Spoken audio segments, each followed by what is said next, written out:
Steelers Nation, put your hands in the air if you're ready for another week of stressful Steelers football. Hand up here. Really? Yeah. I know I'm not. I'm not ready for another week of stressful Steelers football. We might as well get ready. We have to get ready. We have to prepare ourselves, man. After the first 2 weeks, now we have a second straight primetime matchup. We beat the Browns on Monday night. Now we're on a short week to play the Las Vegas Raiders on Sunday night. So 2 straight primetime matchups for our Steelers. But this one's on a short week. And it just so happens that on a short week, we have our first road game this year against a team where we haven't beat them in their house since 1995. And the Raiders are coming off 2 straight road games. Yeah, so this will be their first home opener of the season. Exactly. So you know Raider Nation, you know the vibe is going to be crazy. You know they're going to want to try to bounce back after a atrocious performance versus the Bills where they lost, 38-10? Yeah. It was terrible. Yeah, they got destroyed by Buffalo. They got absolutely destroyed, man. But you know that they're going to want to rebound big time. And quite honestly, what better team to do it to than against the Pittsburgh Steelers in Las Vegas. Exactly. And their stadium. With great history between these two franchises, we all know how that all started in the 70s and how everything we know about the Pittsburgh Steelers was created because of Franco Harris's incredible play. And that was the last time we faced this team, was last year, one day after the 50th anniversary of that exact play, where Kenny Pickett himself sold all of us that he could be our future. He showed great flashes that he can be the successor at quarterback for the Pittsburgh Steelers. Lately, he has not shown that. He has not at all. He has looked absolutely abysmal. He's been terrible, man. He's been terrible. And seeing what the Raiders have done this year where they're 1-1 just like us, but coming off a bad game versus the Raiders or versus the Bills, that gives us every single reason why we should be scared, why we should be frightened, why we should be worried heading into this matchup.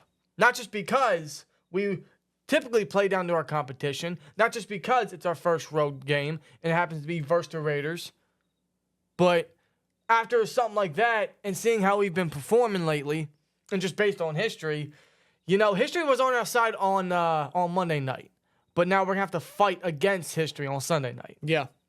Because it's not looking good for our Steelers. And I'm not going to lie to you, man. I'm going into this game and I'm going into another primetime matchup not feeling very confident. Talking about the Raiders now, we're going to start with the offense. The man in charge is Jimmy Garoppolo.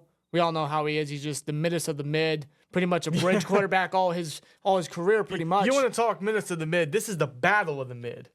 Steelers versus Raiders. Yeah, that's probably the best way to put it. It really is. We are both very mid, but I mean, when I look at this Raiders team, it's not exactly the greatest. No, Raider Nation, you guys do not have a great football team. You do not. You got some names, and I feel bad for those names. Josh Jacobs, Devontae Adams, Hunter Renfrow, Max Crosby, even Daniel Carlson. Right. But outside of those names, who else you got, really? Well, that's kind of how I view our Steelers right now, because I'm looking at the Raiders and I'm looking at the Steelers and I'm thinking, man, they're both 2 poorly coached teams with this guys that are trying to get by. With they're hoping with the Steelers their future quarterback in Kenny, and with the Raiders it's literally just a bridge with Jimmy G. That's where he's at the stage of his career. We have a ground game that we cannot get going with first-round running backs. We have defensive guys that keep making plays, but that's about it. So what I said about the Raiders, I mean, you pretty much can say that I just called the kettle pot black. Calling the kettle black. Yeah, exactly. We're pretty much identical, let's be real. These two teams are incredibly identical. You guys aren't a good team, but neither are we. Yes. If I'm being completely honest. Hence the battle of the mid. But yeah, Jimmy G's the guy at quarterback, and the guy at running back, of course, is Josh Jacobs, the man that, if I remember correctly, led the league in rushing last year with almost 17 rushing yards.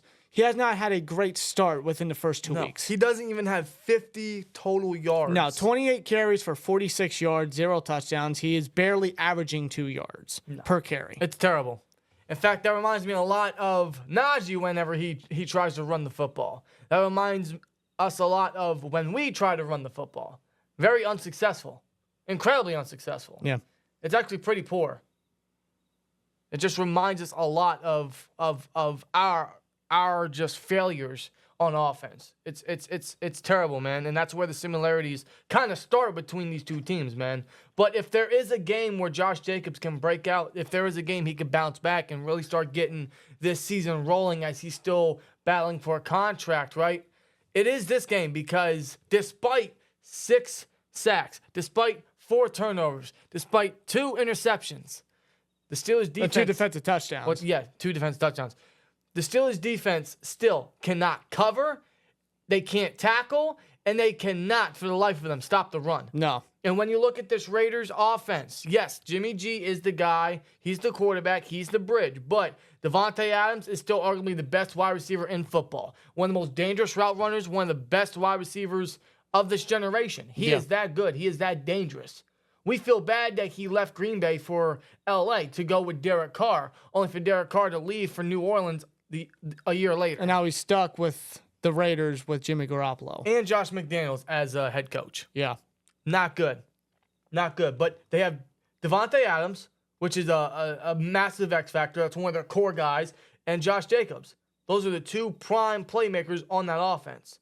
Plus, Hunter Renfrow is underrated, and Jacoby Myers is a new addition, who had 2 touchdowns in the first game of the season. Yeah. Now, Renfrow, I do want to get on Renfrow. He hasn't really done much. I think he only has 1 catch on the season within 2 weeks. He's been silent. And again, though, it does fall on the Raiders and the coaching staff and how they're using the players. Again, similarities between the Raiders and the Steelers at this point. Yeah, because before Josh McDaniels became the head coach of the Raiders, Renfrow was everywhere. He was... third in Renfrow, literally, at least what Raiders fans were calling him. Exactly. The guy was reliable, and I don't want to sleep on him. I don't want to sleep on any of these targets. I mean, Garoppolo really ain't much, of course, when it comes to the regular season, but he does have targets. But he's also someone you can't underestimate. And just based on Steelers' history against mid-average quarterbacks, against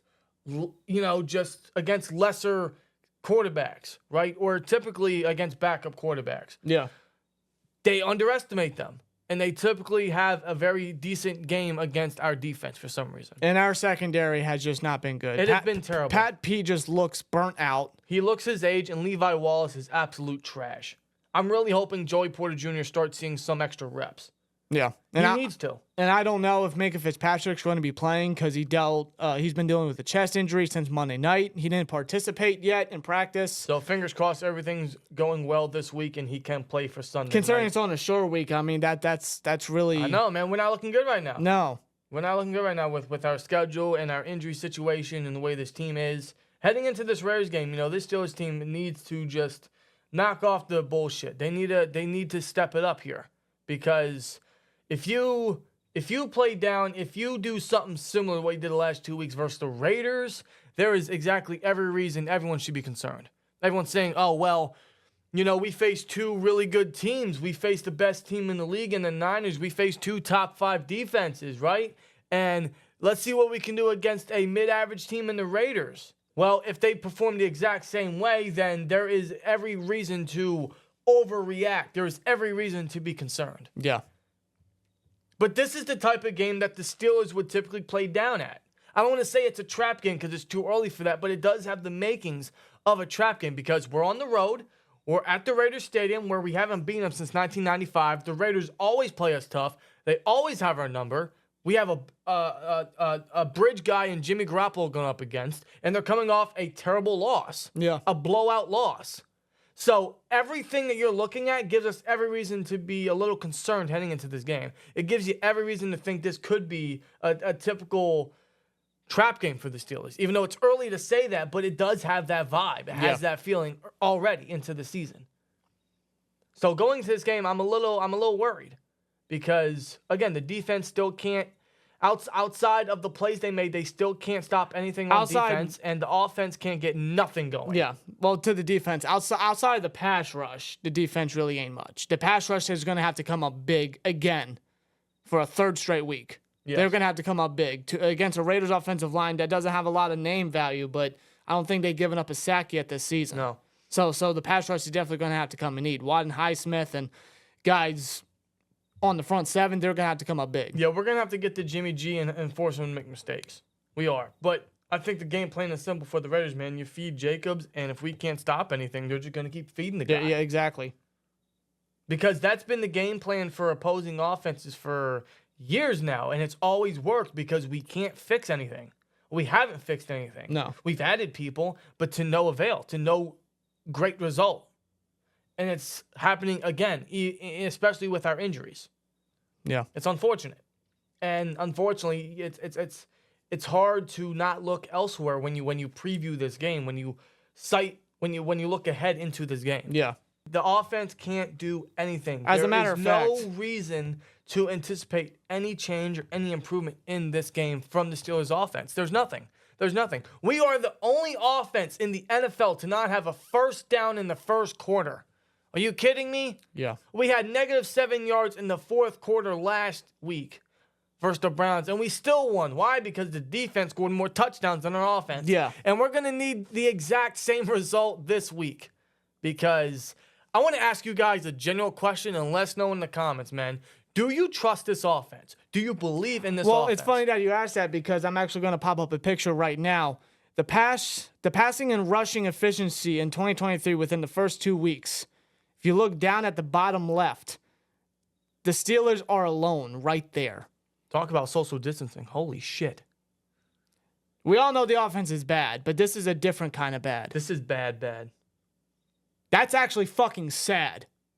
So, no, I don't. To answer your question, I'm sure you guys are going to answer the same thing. No, I don't trust this offense. No, that What have they given us for us to trust them? Yeah, and I know the Raiders defense doesn't have a lot of crazy name value. They have Max Crosby, who is incredibly underrated. He's an elite pass rusher, arguably top 5, and his story is even more tremendous. And to see his success is always fun to watch from a football fan aspect, man. It's always good to see, and he's going to be a tough task against our offensive line. Yeah. You know, he's a guy that just is always getting to the quarterback. He's always generating pressure. He's always just breathing down their necks. Yeah.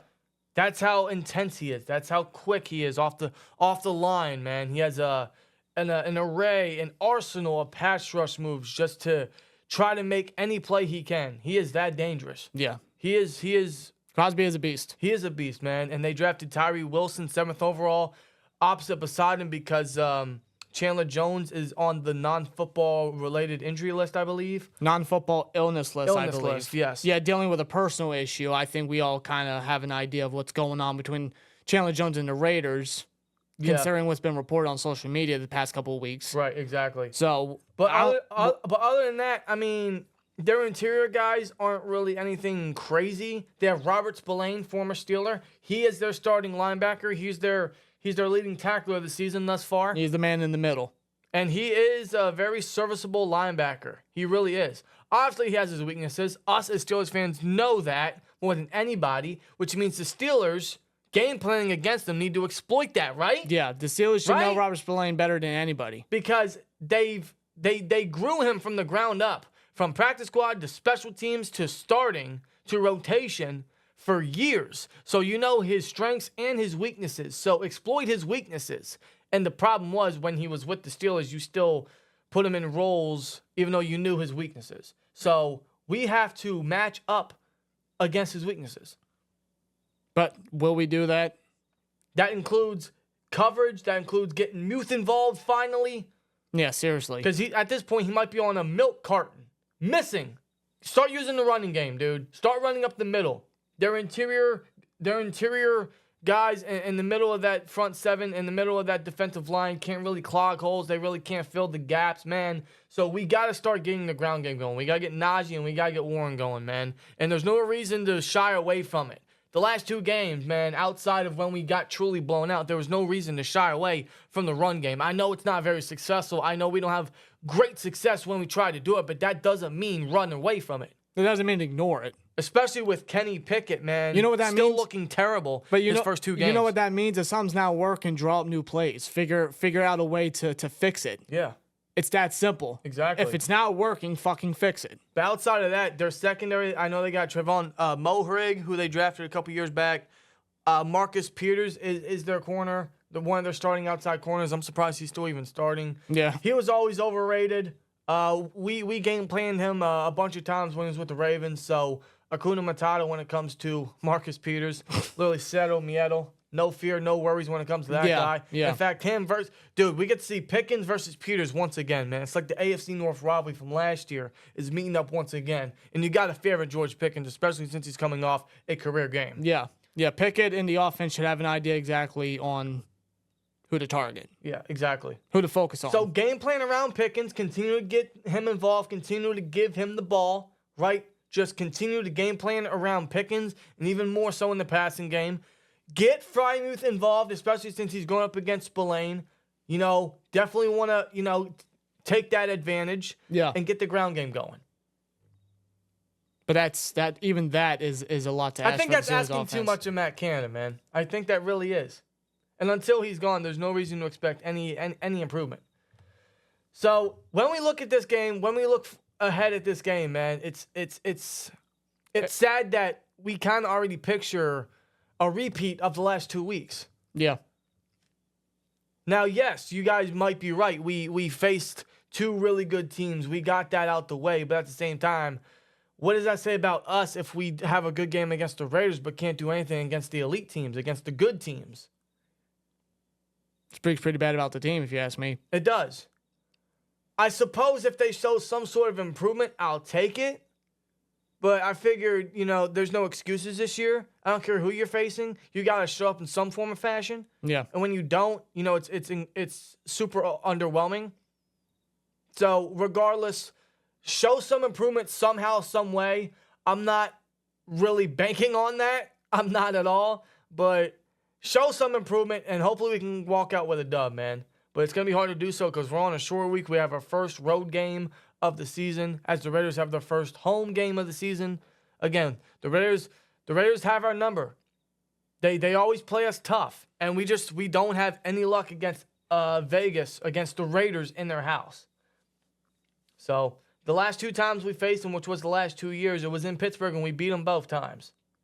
So now the Raiders in their house. You don't think that's going to be any added extra boost for them to try to beat us? Yeah, really. Especially after what happened last week against Buffalo on the road. Exactly. To come back to back to Las Vegas, right, and then beat the Steelers, who are on a short week, have to travel from Pittsburgh all the way to Las Vegas. Yeah. People that are hurt, that are tired, that are sore.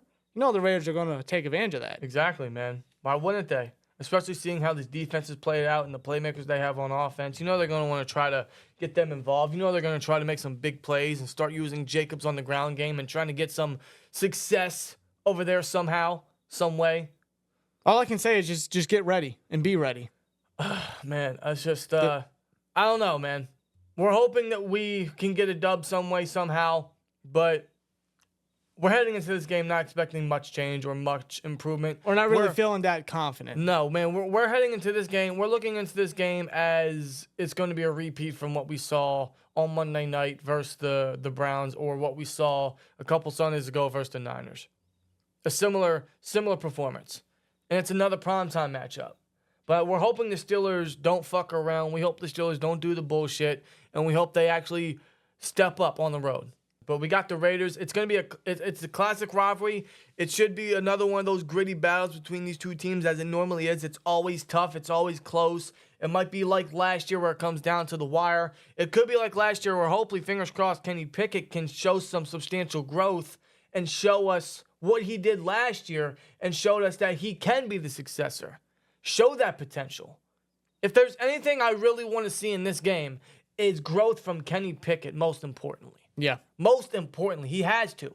If he has 3 straight awful games to start the year, then we should really start getting concerned. Yeah. Not only if this team has another bad performance versus another bad team in the Raiders should we get concerned, but if Kenny repeats what he did the first 2 weeks, yeah, we should all be a little worried about number 8 under center.